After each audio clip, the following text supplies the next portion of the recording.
Salut tout le monde, bienvenue dans cette nouvelle vidéo d'aventure que je vous ai promise il y a déjà quelques mois. Finalement la vidéo est sortie un peu plus tard que prévu, même si le projet de cette vidéo a été préparé depuis longtemps et que j'ai pu l'effectuer dans les temps. Vous avez lu le titre, vous savez de quoi ça veut parler. J'ai effectivement traversé la France métropolitaine tout entière en vélo. Pas en ligne droite, hein, vous vous en doutez bien. De toute façon, vous l'avez sûrement vu sur la miniature. Donc je vous présente le projet rapidement. Hein. C'est suivre un itinéraire vélo existant. Donc c'est celui de la route Eurovélo 6 qui traverse pas que la France, elle traverse toute l'Europe, elle va jusqu'à la mer Noire. Et de le faire du coup du point de départ, qui est à Saint-Brévin-les-Pins. C'est un village au bord de l'estuaire de la Loire, juste à côté de Saint-Nazaire. Et jusqu'à Bâle. Donc Bâle, vous voyez où c'est, hein, c'est en Suisse, juste à la frontière avec l'Alsace. Voilà, et donc du coup ça fait 1200 km. Pourquoi j'ai fait ce trajet-là? Pourquoi j'ai fait ce trajet plutôt qu'un autre? Non, en vrai, j'ai choisi ce trajet pour tout un tas de raisons. Mais voilà, j'avais déjà fait du vélo avant, mais jamais sur un trajet aussi long et avec autant d'étapes. Après, pourquoi je l'ai fait dans ce sens-là plutôt que dans l'autre? Pour la simple et bonne raison que depuis mon point d'arrivée, je pouvais rentrer plus facilement chez moi. Je vous dis pas la galère que c'était pour arriver jusqu'à Saint-Brévin-les-Pins, hein. Fallait d'abord que je prenne un TER jusqu'à Paris, pas un TGV, un TER. Ensuite, que je prenne un TGV jusqu'à Saint-Nazaire. Ensuite, que je prenne le bus pour passer le pont de Saint-Nazaire, parce que c'est pas un pont que je peux traverser en vélo. Voilà, jusqu'à mon point d'arrivée. Bon, comment je me suis pris, vu que, étant donné que du vélo comme ça, du vélo gravel, j'en fais depuis pas très longtemps, hein. Bah du coup, je me suis préparé pendant très longtemps. J'ai acheté tout le matériel nécessaire. Bon, je vais pas vous faire un résumé de tout le matériel, mais disons que j'avais un Canyon Grizzle 6.1BY, voilà, vous avez une photo ici. Pour le GPS que j'ai utilisé, j'avais un Garmin Edge 530, voilà, bah ça c'est le plus important. Après j'avais deux sacoches évidemment sur le côté pour transporter toutes mes affaires, ça se voit peut-être pas sur la photo, mais elles étaient pleines à craquer, hein. Donc je sais pas combien ça pesait, mais voilà, elles étaient bien remplies. Donc au total, oui, c'était 1205 km, ça a duré 23 jours. Au final, oui, mais il m'est arrivé pas mal de trucs. J'ai eu que 3 crevaisons, ça va, hein, mais par contre 2 crevaisons le même jour, ça a un peu moins fait plaisir. Voilà, mais bon, j'en reparlerai un moment. Après j'ai vu des paysages magnifiques, évidemment, c'était un voyage incroyable. J'ai vu voilà, quelques perles rares. Par exemple la région de Sancerre, au centre de la France. Alors c'est vraiment marrant parce que avant d'arriver dans cette région, c'est une région toute plate, et une fois qu'on arrive à Sancerre, il y a plein de collines comme ça avec des vignobles. Ça fait un peu penser à mon Alsace natale, au piémont des Vosges. Et puis après quand on repart, quand on continue sur la Loire, ça redevient tout plat. Là c'est vraiment genre juste à cet endroit où t'as des collines, et après t'en revois plus avant d'arriver en Bourgogne. En Bourgogne et dans le Jura, quoi, pour avoir des vraies collines. Voilà, mais pareil, la Bourgogne, c'est une autre perle rare, je connaissais pas du tout cette région, j'y étais jamais allé. Dans ma tête, je sais pas pourquoi, c'était une région toute plate, un peu comme la Champagne-Ardenne, où voilà, t'as que des grands champs et tout, mais en fait, non, pas du tout. C'est une région où t'as des paysages assez variés, voilà, il y a des petites parcelles avec des bocages et tout, il y a des collines, il y a quand même un peu de relief, puis t'as des forêts aussi, t'as pas que des champs. Voilà, mais c'est très sympa. À part ça, oui, j'ai aussi fait, vous verrez à la fin, un petit compteur de chats caressés pendant le voyage. Donc vous aurez à la fin le compteur de félins ajouté à mon Pokédex. Dernière chose, oui, cette vidéo, ça va pas être une vidéo comme les deux autres que j'avais faites, hein. Vous allez pas avoir, il va pas y avoir des interruptions, des enregistrements où moi je montre sur une carte où ça rame comme pas possible en mode ah ben là j'ai fait ça, je suis allé jusque là et tout. Non, là ça va être fluide du début à la fin. Donc là après vous allez plus du tout m'entendre parler, à part évidemment dans les enregistrements, hein, mais vous allez pas avoir ma voix qui fait le narrateur. Voilà, sur ce, je vous laisse profiter de la vidéo et on se dit à bientôt. Ça y est, on y est. Kilomètre zéro de mon long périple. On est à Saint-Brévin-les-Pins. Là en face, c'est Saint-Nazaire. L'eau a pas l'air très propre, mais on va quand même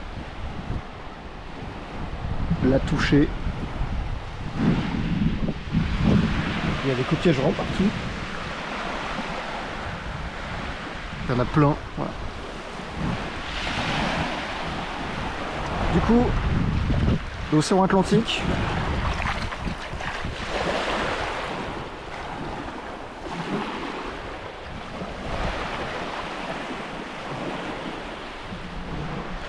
Si tout se passe bien, quand on arrive au point d'arrivée, on touchera l'eau du Rhin et du coup on aura traversé la France entière à vélo.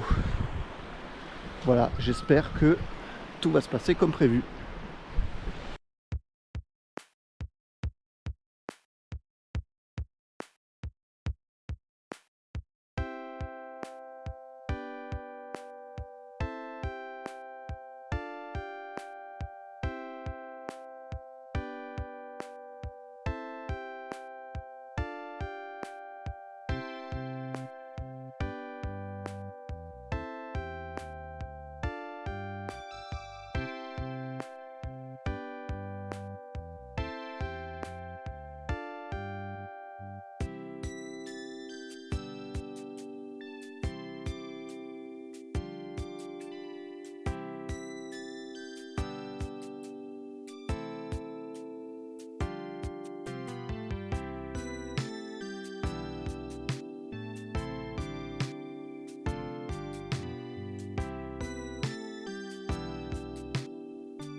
Putain, 12 km de route. Oh.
Les gens disent pas bonjour quand je la trouve.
Bon, première panne du voyage.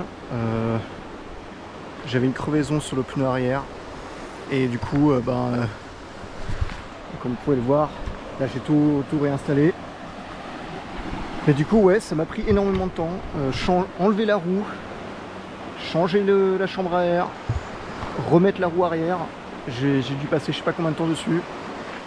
Donc voilà, la raison c'est que j'ai roulé sur des ronces, un truc comme ça, et ça a crevé ça suffit pour crever la chambre à air et le pneu du coup.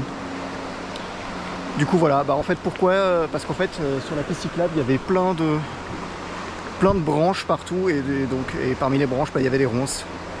Et en fait il y avait plein de branches à cause des tempêtes qu'il y a eu en France là il y a quelques jours. Donc du coup là le temps de racheter une chambre à air, je sais pas dans combien de jours je pourrai en retrouver une autre au cas où il m'arrive la même chose. Donc en attendant je vais rouler sur la route. Voilà, ce sera plus dangereux mais au moins je crèverai pas mon pneu. Allez.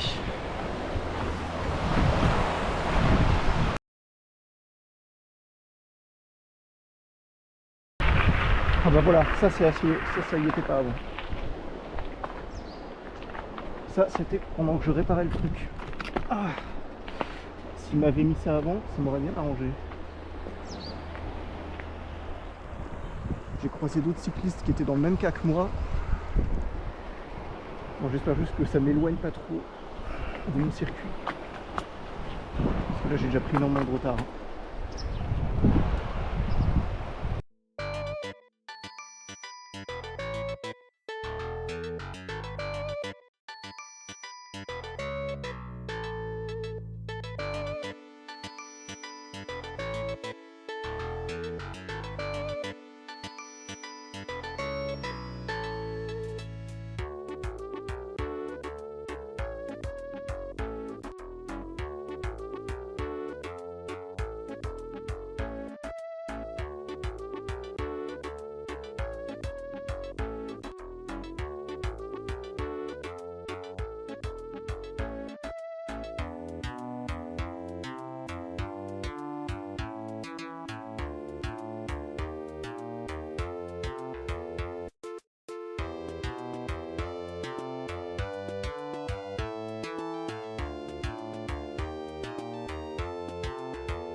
One hour later. Bon, je suis venu avec mon téléphone cette fois, parce que flemme de sortir la GoPro.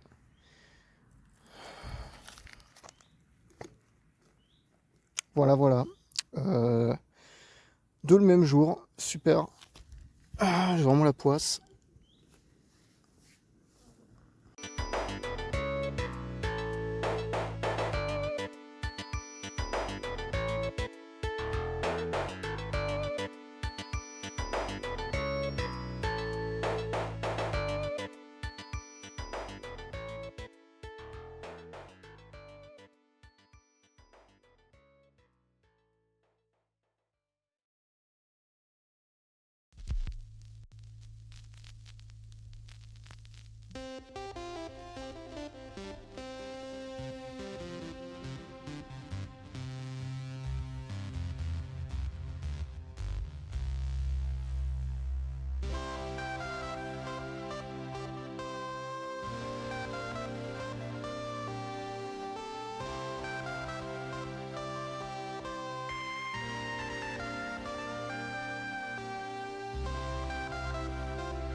1 hour later.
Regardez, est-ce que vous vous souvenez de cet endroit?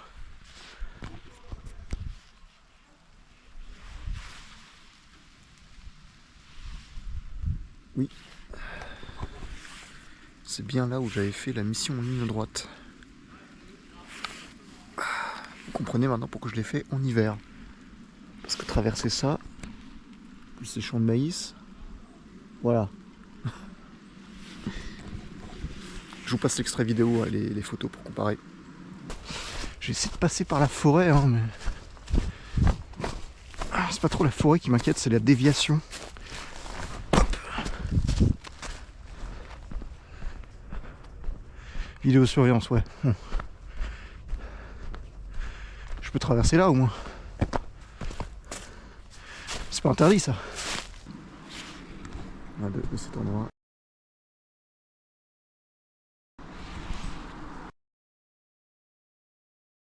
Ouais, il vient de pleuvoir énormément, là il pleuvait des cordes tout à l'heure. Pendant 5 minutes, il y a une énorme vague de pluie qui a fait comme ça, qui a traversé. J'ai fini complètement trempé, mon vélo aussi. Bon. Mais il commence à faire plus beau là, de toute façon je suis bientôt arrivé. Je rallumerai la caméra quand on sera à l'entrée de l'Alsace. Ça y est, on est arrivé en Alsace. Enfin, bientôt le bout du périple. Il fait tout de suite plus beau, hein, hein. Là, les nuages gris ils sont au fond maintenant. Il y a 1 heure, ils étaient là-bas, on entendait le tonnerre et tout. Pendant 5 minutes, il y avait une averse totale et après plus rien. Bon allez, je vais encore filmer un petit bout du trajet. Et après, dernière étape.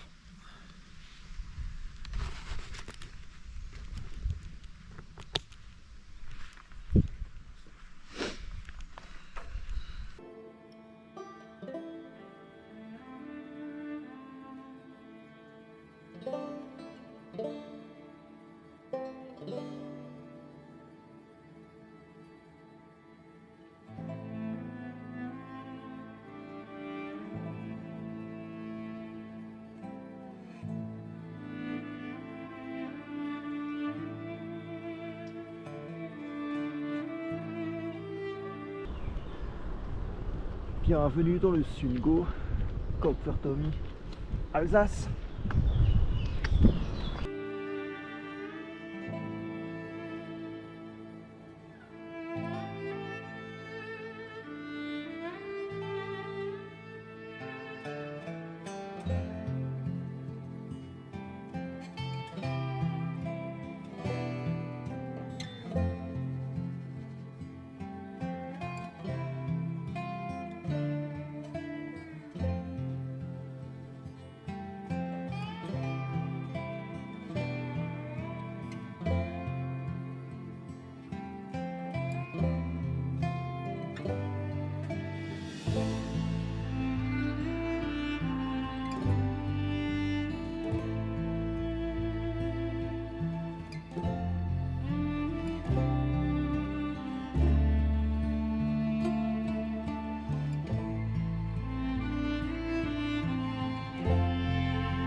Ça y est, on est arrivé.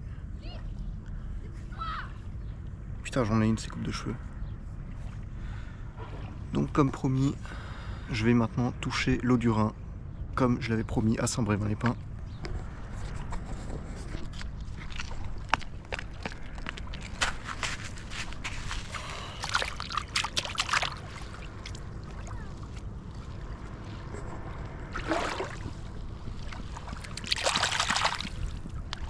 Voilà. Je le fais avec les deux mains parce que je sais plus laquelle j'avais utilisé à l'aller. Mais voilà. Ça y est, c'est fait. Ça y est, j'ai traversé la France tout entière, de l'océan Atlantique jusqu'au Rhin. J'arrive pas à le croire. C'est difficile de décrire ce qu'on ressent à chaud. Mais ouais, c'est incroyable parce que ça donne à la fois une idée de la distance que ça fait. Ça a à la fois l'air énorme et à la fois l'air pas si long que ça. Et ouais, en fait,